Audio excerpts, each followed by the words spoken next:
Hi, hello. Welcome to another episode of Isaiah's Newsstand. It's your host, Isaiah Edwards. How's it going? Crazy week, right? If you've been keeping up with any news, I'm sure you're pretty well aware things are popping off, if you will. But before we get into that, we usually do a little decompress and, talk about me, my favorite subject. I'm not that crazy or narcissistic, I don't think.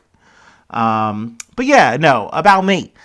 Food corner. I think that's probably the favorite bit about this podcast. We did some mellow mushroom, and I don't mean the drug. I mean the food. It was good. I got the Cloud9 wings. Those are pretty solid. Though I will say Chameleon's wings are just still better. That's still like the best pizza place wings I've had.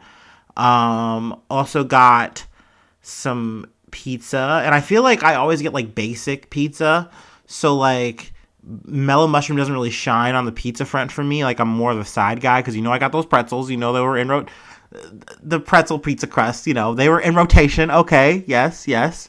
But did a half and half pizza. It was like this mushroom was one half, and the other half was like a Maui Wowie situation. So like pineapple, bacon, ham I think was involved. Also onions were on both parts.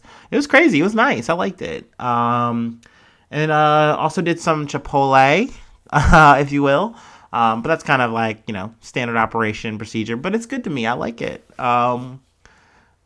Though Moe's is the best burrito place. I don't know if you guys have followed my opinions throughout this whole podcast series, but Moe's is my favorite burrito place. Highly recommend. Not sponsored. Video game corner. I'm not playing it, but I'm watching it a lot. Elden Ring, super dope. Love it. Dark Souls type of game.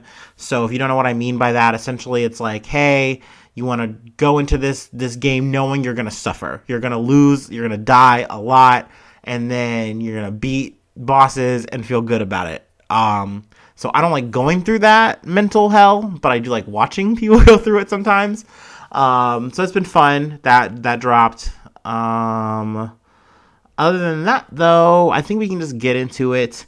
So essentially, shit is popping off in Ukraine. We've been talking about it, a lot of build up. I'm sure, you guys know my speculation at least a little bit. I didn't think this shit was going to go all the way, Technically, Russia and Ukraine have been at this since 2014.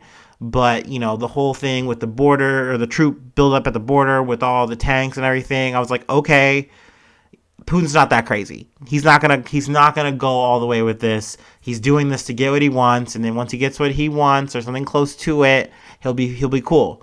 But NATO wasn't gonna give it to him. U.S. was obviously saying no. We're not gonna have Ukraine come in to NATO, but we aren't going to pull out our people in other NATO aligned places and things like that. And we're just not gonna kowtow to what you want. So Putin took it there. He started things off with this like really eerie, heavy speech, essentially saying like, starting it off. It was about an hour, about 45 minutes. It was translated and I'm paraphrasing here, but essentially he said, Ukraine's not a country. It's like this Bolshevik thing that was artificially created. And so I'm not really recognizing it, but I am recognizing the independent republic of Donetsk and Luhansk, essentially kind of making the claim that, hey, we have a right as Russia to come and help support those people. And those are separatists who have kind of expanded out of Crimea, I believe.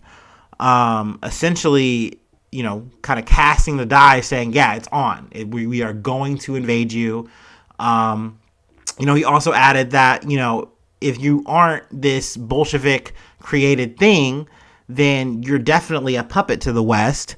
He also did mention that his campaign pushing and throwing in support, putting in peacekeepers, he added, was to help denazify the country, which a lot of people, a lot of news outlets are kind of decrying as like, oh, that's crazy. Like, he's making that all up. It's all propaganda. And most of this stuff is. Putin is not the good guy here, no matter how he's going to word it, slice this up.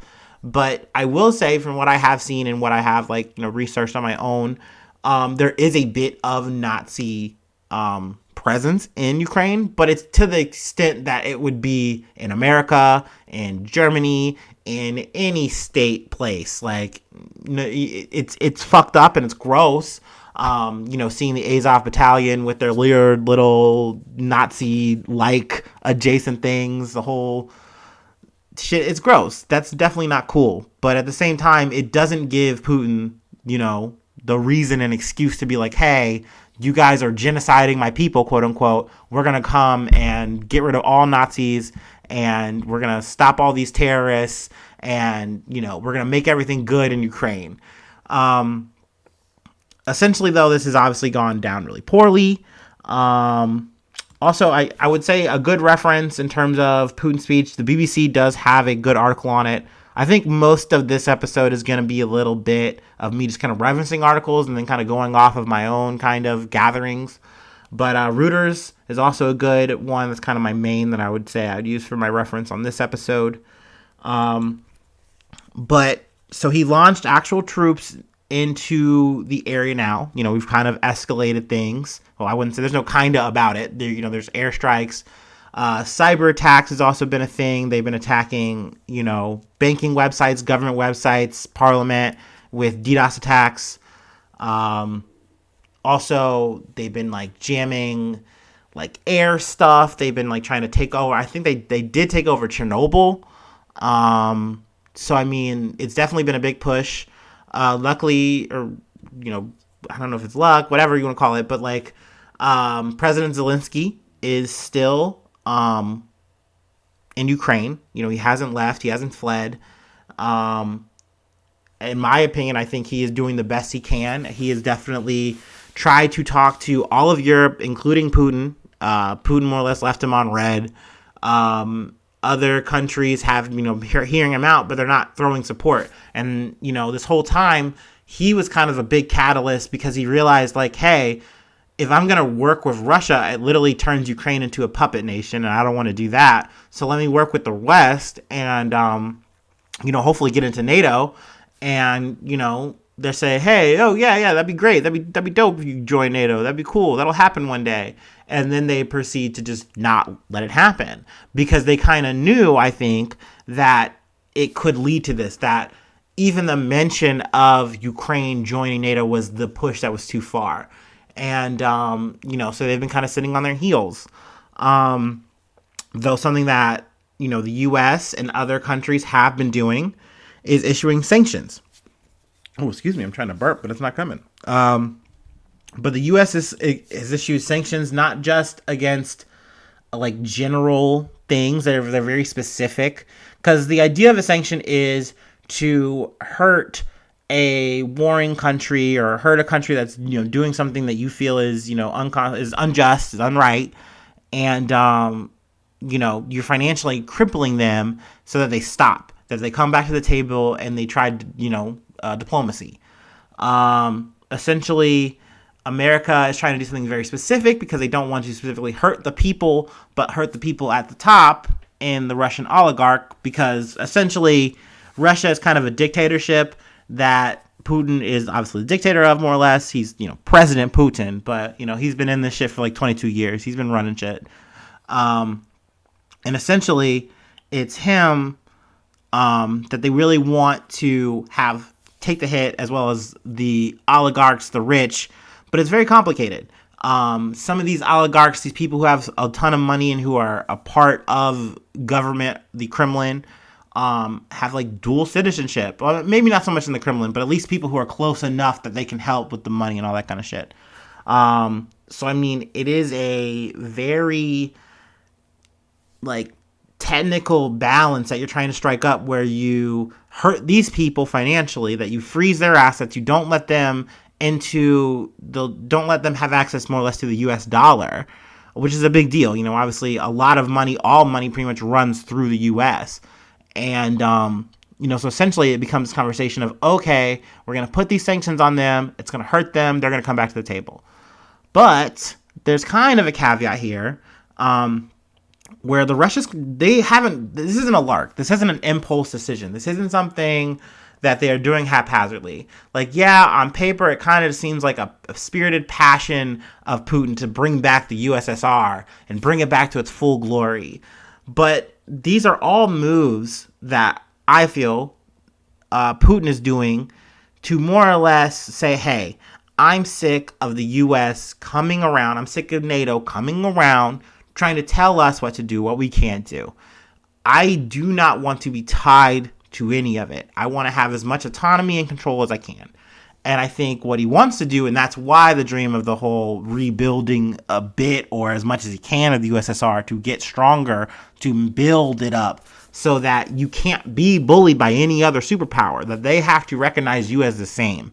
And because that's something that I learned throughout this week. There was at one point where even Putin was trying to be like, hey, why don't you let us join NATO? Why don't you let Russia join NATO? And we more or less are like, well, why don't you actually let things be a democracy? And he's kind of like, I'm not trying to kowtow to you guys. I want this to be a mutual thing. And essentially he just went on his way, trying to push it this way, more or less where we are now. So none of this is a lark. None of this is happenstance. Essentially, like I said, they're trying to get off the U.S. dollar as much as they can. They are trying to work with China and either also do other things with the euro. So essentially that they're kind of sanction proof. Because this isn't their first wave of sanctions. This isn't new. So hopefully this does do something. But at the same time, Russia's also going to counter with their own way of sanctions. I mean, essentially, we added to also other, in the EU, Germany said, hey, we are not going to okay the Nord Stream 2 pipeline, which is a gas pipeline from Russia to Germany, is distributed throughout Europe. That's a big deal. Also, another big thing to note, Russia is number 2 in our oil distribution kind of stuff. So all these kind of sanctions that we're throwing at them, they're obviously going to retaliate, and that's going to hurt us at the pump. That's going to hurt us, with our gas energy stuff. I mean, it's all the kind of trickle down that everyone's kind of worried about. So the idea is hey, we're going to slap him on the wrist, but we're not going to cut his hand off. And but the longer this all goes, I mean, this is literally all popped off pretty much from this week. It almost just seems silly. What are you going to do? Are you going to let, Ukraine just completely get ransacked and then, that's the end of it? Because currently right now they are fighting in Kiev, and that's the thing. Well, Kiev, however you say it. There's two ways to slice this. Russian, Kiev, or Ukrainian, but essentially, they're fighting for their lives. They are doing their best they can to defend their country, and the best that we're kind of giving them is sanctions and lethal aid. I heard today, too, that I think the Pentagon is going to approve more of that to send to them. But all those troops are kind of there in the area, the surrounding area, all the troops that Biden has sent, so Poland, Romania, they're all there in case things pop off. Also, another thing to add, speaking about just the whole NATO situation, Zelensky has, kind of like I said earlier, has kind of made a plea to, NATO say, hey, please, let us in, like the Eric Andre meme, please. So that way we can do something. Maybe even just that alone would make this, make Putin, rethink things. But, still nothing. But also this has prompted Finland and also Sweden to say, hey, we want into NATO. We're not playing either. Let us in. So because they realize hey, this could go beyond Ukraine. Yes, this is a big deal, just this piece of land. But he could obviously want for more. He could want to try to get as many former USSR powers as he can. So Russia has, come out and said, hey, if you do that, we will definitely come at you. There will be hard retaliation. but more or less Finland and Sweden are both like, okay, cool, whatever, we're still trying. We know what our alternatives are. Like, we have a state of emergency for a reason. So essentially, I mean, this is a lot. With the Nord Stream pipeline, let's see, I got a good article from the Insider. I'll check that out. The sanction stuff I also got from NPR. I mean, there's just so much to cover and talk about with this stuff. It's really big. I'm kind of thinking maybe it might get condensed down to, like, I wind up talking about it like once a week, hopefully not every episode. I'm hopefully going to kind of contain this into just this episode, and the next episode is going to be different. But yeah, I mean, also something I did want to bring up too, on the Russian side of things, there are Russians who are actively protesting.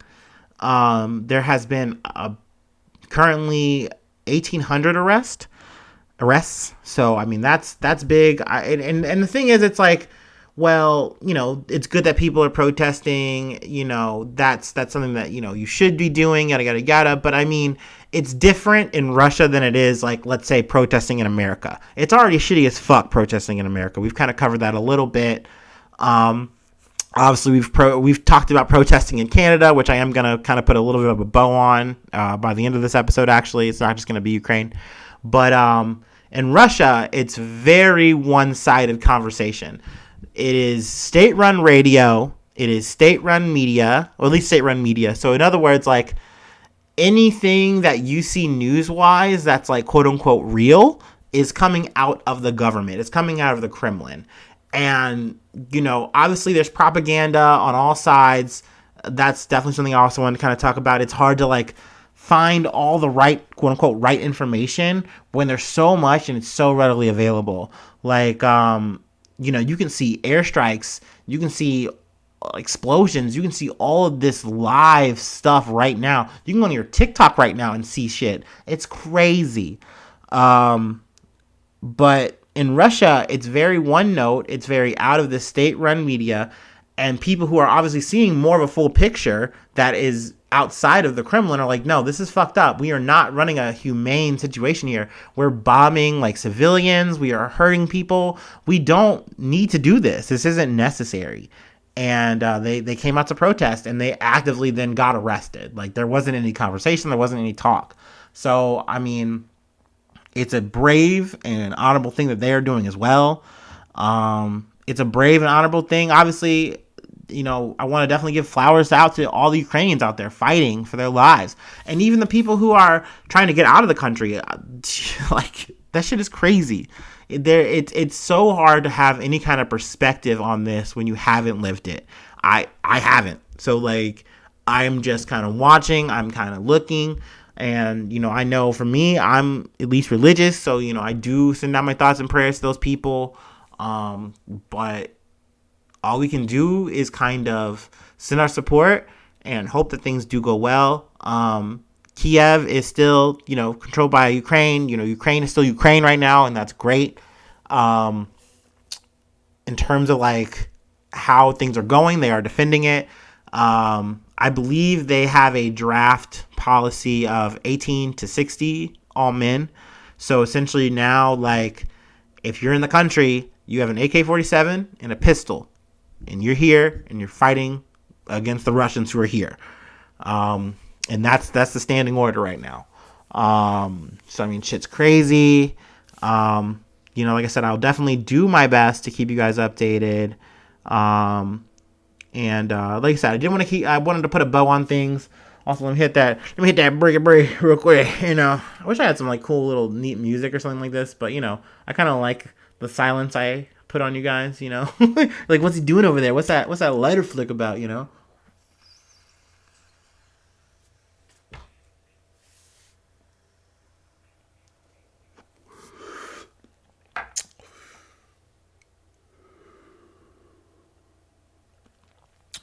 Woo! There it is. There's a levity. But yeah, to wrap things up for the episode, essentially Ottawa is in their post-freedom convoy state. Definitely a lot of the news has kind of already shifted to Ukraine and Russia. rightfully so. But yeah, it does seem like the bulk of the protest has kind of moved on. In a weird way, it's kind of moved a little bit more to the U.S. Like it's kind of just like bounced around. Talks like DC and all that kind of bullshit. But we'll see if that pops up, if that's worth my time. Probably not. But essentially, though, Ottawa is kind of, like I said, they're in their aftermath. There are definitely still, I think, people protesting, but I think all the trucks got towed or have left, so that's good. Trudeau is still in office, and they still have their mandates and stuff. Honestly, though, I do, and another reason why I kind of didn't like the protest about the Freedom Trucker Convoy bullshit is because if you just waited this out, like a few more months, we all as a collective are probably getting to that point where we all are feeling that burnout. And like, I know in America, like, I think I heard the news today, like, they're saying, like, CDC is like 70% of y'all don't even need masks. Just fuck it. Who cares? I mean, obviously, I said before in Ohio, we've been on that shit for like over a year. So, I mean, you just kind of had to be patient. And these guys and gals, were just ready to get rowdy, eh? And I mean, I completely understand. I get it. If there is any jump offs or whatever, like I said, if the convoy does make any bigger moves, maybe abroad, back here in the States, I'll be sure to let you guys know. Like I said, most likely the next episode won't be Ukraine, Russia focused unless something big pops off. I mean, that's kind of the crazy thing here is, like, I mean, it's a big conflict. It's a real war, and it's not something I've really covered before. I mean, naturally, we've talked about the war in Afghanistan, but that was some weird loose ass shit, and this is definitely a different kind of kinetic, I think. I don't know, maybe I'm wrong. Also, too, something I kind of it does kind of get lost, maybe in the general mass, myself included here. We cover this war. This is something that's happening, but there are wars like this. There are conflicts like this going on all the time. There are people fighting for their lives who are occupied by another group of people, and they're sick of it. And to me, that almost seems like such a far away old thing, but it's not. It happens. It's happening now. It's just, this is the flavor of the week. This is the thing that we're talking about and covering. So, any questions, concerns, comments, I love them. I want them. Let's see where you can reach me. Let's see if I can remember. The Gmail is the key one. So let's start there. That's isaiahnews1@gmail.com. I got a Patreon. That's patreon.com/IsaiahNews. Isaiah_news. That's for sure the Twitter. Isaiah News is the Instagram. I got a YouTube. That's Isaiah Edwards. You can find me there. Facebook too, if you're a boomer or whatever. I live there.